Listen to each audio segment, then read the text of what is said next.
আসসালামু আলাইকুম ওয়া রাহমাতুল্লাহি ওয়া বারাকাতুহু। আলহামদুলিল্লাহ। আজকে আপনাদেরকে দুটি গল্প শোনাতে এসেছি।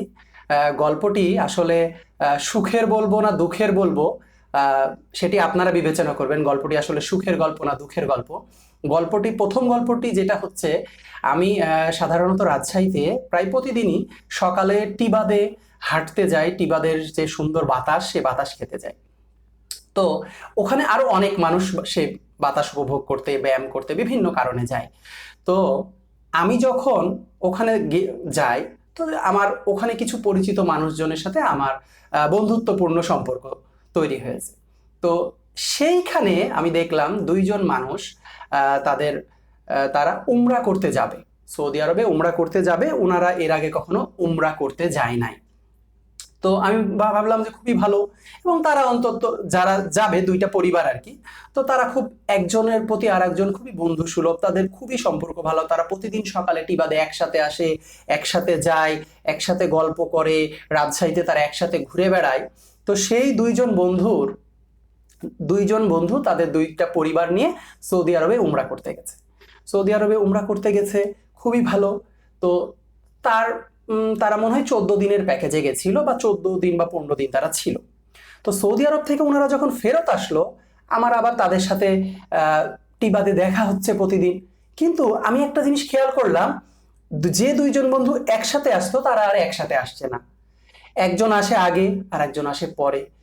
যে দুইজন বন্ধু সারাক্ষণ একসাথে একই জায়গায় ব্যায়াম করতো, একই জায়গায় বসে গল্প করতো, তারা আর একই জায়গায় নেই। একজন টিবাদের ওই জায়গায় একটা চেয়ার আছে, ওখানে বসছে, আর একজন ওই জায়গায় আর একটা চেয়ার আছে, বসছে। তো আমি একটু অবাক হইলাম যে আমি ওনাদের নাম জানি, ওনাদের নাম বলছি না, নাম বললে হয়তো আপনারা চিনেও যাবেন।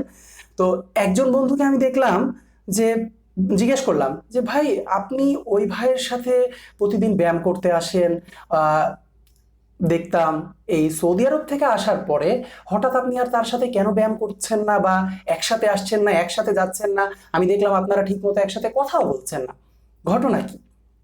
তখন উনি তো আসলে প্রথমে বলতে চাচ্ছে না, বলছে না ভাই, মানুষের নামে কোনো খারাপ কথা বলা ঠিক না, বা অমুক তমুক অনেক কিছু বললো। তো আমার ভিতরে একটা কিউরিওসিটি জাগলো, আমি বললাম কিছু একটা হয়েছে, না না হলে আসলে এভাবে যে দুইজনের বন্ধুত্ব আমি দেখতাম এত গভীর, প্রতিদিন সকালে আসে, একজন না আসলে আরেকজনকে ফোন দেয়। তারা আর সৌদি আরবে উমরা করে আসার পরে, আল্লাহর ঘর জিয়ারত করে আসার পরে একজন আরেকজনের সাথে কথা বলছে না, একজন আরেকজনের সাথে বসছে না। আমি অবাক হলাম। তখন আমি আর এক ভাইকে জিজ্ঞেস করলাম। এক ভাই তো আমাকে কিছু বলে নাই, আর এক ভাই আমাকে বলল যে, ভাই আমরা যখন সৌদি আরবে গেছিলাম, তখন এক ভাই আর এক ভাইয়ের কথা বলছে, ওই ভাই এবং ওই ভাইয়ের স্ত্রী আমাদেরকে অনেক কষ্ট দিয়েছে। তো আমার শুনে খুব খারাপ লাগলো, আসলে কিভাবে কষ্ট দিয়েছে। তখন উনি আমাকে বলল যে, আমার স্ত্রী ওনার স্ত্রীর একই রুমে ছিল, আমার স্ত্রীর গরম লাগতো। তো তার স্ত্রী করতো কি, যে এসি চালাইতে দিত না। তো তারপরে তার স্ত্রীর যখন কিছু প্রয়োজন হয়তো, সেভাবে হেল্প করতো না। তো ওনার আর একজনের ঠান্ডা লাগতেছে, এসিটা একটু কমাইতে বললে কমাইতো না। মানে সৌদি আরবে গিয়ে আসলে যারা গেছে তারা তো আসলে হয়তো কখনো ওইভাবে মেসে বা রুমমেট হিসাবে কখনো থাকে নাই।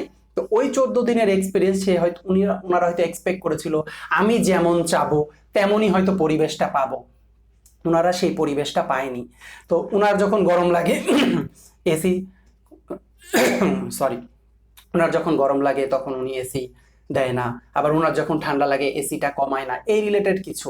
তারপরে আর একটা জিনিস হয়েছে, এয়ারপোর্টে গিয়ে ওনারা একজন আর একজনকে ছেড়ে চলে গেছে, মানে একজন ইমিগ্রেশন থেকে বের হয়ে চলে গেছে, কিন্তু ওনাদের টিকিট কাটা ছিল একসাথে, কিন্তু ওনারা আর বের হয়নি। উনি বলল যে ওনারা রেখেই চলে আসছে আমাকে, আমার পরিবারকে। তো এরকম তারপরে মোয়াল্লেমের সাথে কিছু সমস্যা সৃষ্টি হয়েছিল। তো মূল কথা হলো, বলল এই ওভারঅল 14 দিনের জার্নিতে ওই পরিবারটা, ছেলে মানুষটাকে, মেয়ে মানুষটাকে খুবই কষ্ট দিয়েছে। তো এ কারণে তারা এখন আর ওইভাবে আর ক্লোজ যে ছিল সেটা নাই। এটা হলো একটা গল্প। এবার আর একটা গল্প বলছি। আর একটা গল্পতে দুইজন আত্মীয় সৌদি আরবে গেছে। তো সৌদি আরবে গিয়ে উমরা করতে গেছে। তো উমরা করার পরে আসার পরে ঠিক একই অবস্থা, যে ও আমাকে অনেক কষ্ট দিয়েছে, আমাকে এত কষ্ট দিয়েছে যে এখন সে কান্না করছে একজন আরেকজনকে। এটা আর একটা পরিবারের গল্প। তো আমি আজকে এই ভিডিওটি করতে আসার একটা উদ্দেশ্য হলো যে যারা সৌদি আরবে যাবেন এবং কখনো হয়তো মেসের লাইফ লিড করেননি বা কোনো রুমমেট ওয়াইজ অন্য মানুষদের সাথে কখনো থাকেন নাই, তারা যখন সৌদি আরবে যান উমরা করতে, তখন তাদেরকে মহিলাগুলোকে এক হোটেলের এক রুমে 4 জন করে বা 5 জন করে রাখা হয় এবং ছেলেদেরকে 4 জন 5 জন করে রাখা হয়। তো এই একসাথে 4 জন 5 জন থাকতে গেলে যে একজনকে কিছু মেনে নিতে হয়, যে আমি আর একজনের একটা কষ্ট হচ্ছে, দেখা গেল আমার অনেক জ্বর আসছে, তো আমার এখন অনেক জ্বর আসছে এখন, বা আর একজনের অনেক জ্বর আসছে, এখন আমি দেখছি আমি যদি এখন এসি অনেক বেশি ঠান্ডা করে রাখি সে অসুস্থ হবে। তো আমি তখন করলাম কি, যে আমি যদি এখন সহ্য না করি যে আমার জ্বর আসছে, ওনাকে যদি আমি একটু এসিটা বন্ধ করতে বলি, উনি যদি এসিটা বন্ধ না করে তখন তো কষ্ট হবে। তো এরকম কিছু কিছু মানুষ মেনে নিতে চায় না। একজন বলে যে আমার এসি ছাড়া ঘুম হয় না, আমার এসি প্রচন্ড ঠান্ডা করা লাগবে। আর একজন বলে আমার এসি গরম লাগবে, আমার এসিতে সহ্য হয় না। এরকম কিছু প্রবলেম হয়, আরো অনেক প্রবলেম হয়, বাথরুমে কিছু রিলেটেড প্রবলেম হয়, মল্লামের সাথে প্রবলেম হয়, একজন আরেকজনের। এই মনোমালিন্যগুলো সৃষ্টি হয় সৌদি আরবে গিয়ে, এবং আসার পরেও সেটা মানুষ মাফ করতে পারে না, ধরে রাখে। তো একটা হারাম এলাকায় একটা পবিত্র কাজে গিয়ে, একটা ভালো কাজে গিয়ে যদি মানুষ এরকম করে, তো আমি বলবো যে যারা এখনো সৌদি আরবে যান নাই বা উমরা করতে যান বা হজ করতে যান, আপনাদেরকে আমি বলবো যে আপনারা যাওয়ার পরে, মানে যাওয়ার সময় এমন একটা মেন্টালিটি রাখবেন যে আপনি সৌদি আরবে যাচ্ছেন 2 সপ্তাহের জন্য বা 1 মাসের জন্য, আপনি এখন আরাম করতে যাচ্ছেন না। ওখানে আপনি শান্তি করে ঘুমাইতে পারবেন বিষয়টা এমন না, আপনাকে ঘুম স্যাক্রিফাইস করতে হবে, আপনাকে আরেকজনের দেয়া কষ্ট মেনে নিতে হবে, ওখানে আপনার চাওয়া আপনি পাবেন না, এই জিনিসগুলো আপনাকে মেনে নিতে হবে। আপনি যদি এই মেনে নেওয়াটা না করতে পারেন, তাহলে আপনি অনেক অনেক বেশি কষ্ট পাবেন। আপনাকে মুআল্লিম যেমন বলবে তেমন রাখবে না, আপনার রুমমেট খারাপ পড়বে, আপনাকে অনেক কিছু মেনে নিতে হবে। সো কষ্টের মেন্টালিটি নিয়ে সৌদি আরবে যাবেন, যে আপনি ওখানে গিয়ে আরাম করবেন না। ওখানে গিয়ে আপনি ভাববেন যে আমি খুব আরামে যাব, একটু দূরে হোটেল হলে মসজিদে যেতে আসতে আপনার পা ব্যথা হয়ে যাবে, অনেক প্রবলেম হবে।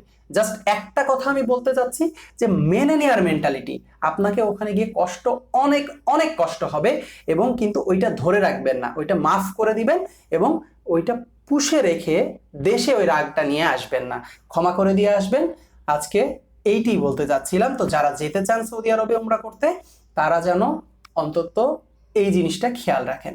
আসসালামু আলাইকুম ওয়া রাহমাতুল্লাহি ওয়া বারাকাতুহু।